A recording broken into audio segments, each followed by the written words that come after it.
Good morning. It is now 11:45 here in Sderot. I am around 1.5 kilometers from the border with the Gaza Strip.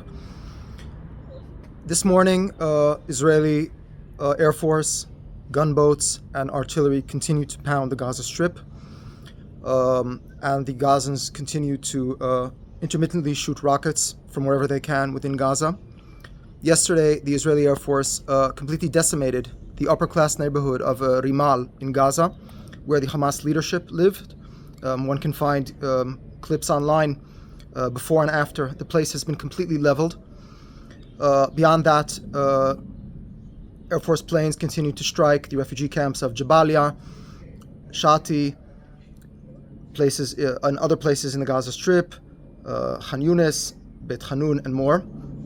The targets have been symbols of Hamas sovereignty, such as Hamas government buildings, but more so, there have been the objective was to decimate Hamas's military capabilities and give the Israel complete aerial superiority from the sea, communication superiority.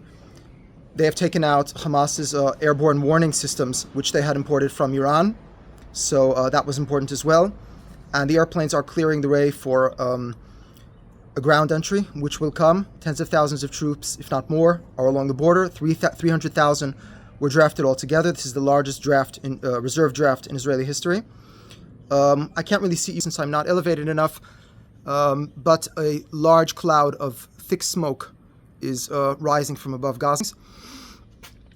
Recently, a few minutes ago, Israel struck the compound of the Shifa hospital. Hamas Central Command is in a bunker underneath Shifa Hospital, which is Gaza's main hospital. The hospital itself has not been struck, but the compound has been struck, and this is something Israel has always refrained from doing for humanitarian reasons.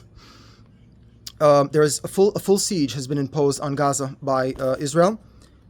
Gaza gets most of its commodities from Israel, all its drinking water, electricity, almost all its electricity, food, gas.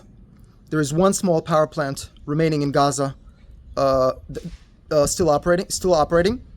They said they have electricity for the next, I believe, 12 hours. They have enough fuel to run the power plant for the next 12 hours. Then Gaza will be completely without electricity.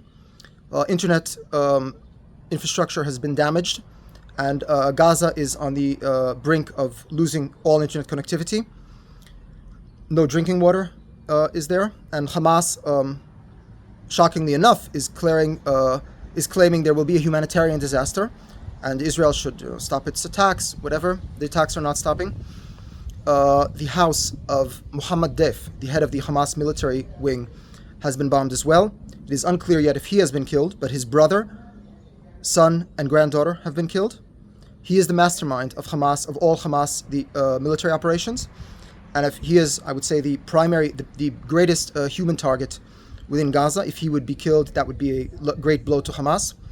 Yesterday, two ministers, or the equivalent of ministers from the Hamas political wing, were also killed, the economics minister and one other minister.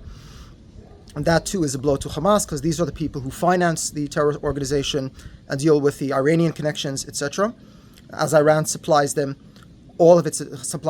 all of its advanced technology, including the technology that allowed the horrific attack on Saturday, and could not have been done without it, the drone technology. The main technological innovation that allowed the horrific attack on Saturday was the dismantling of Israeli security cameras and surveillance equipment with bombs dropped from drones.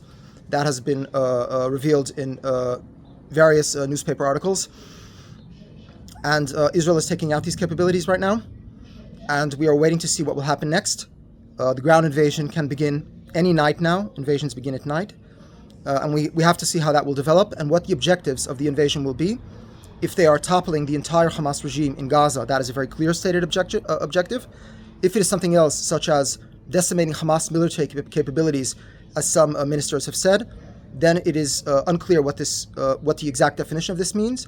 Prime Minister Netanyahu has yet to state that he wants to topple the Hamas regime, and we have to wait to see what when the ground invasion happens, how it will be conducted and what the objectives will be, and how a decisive victory will be achieved.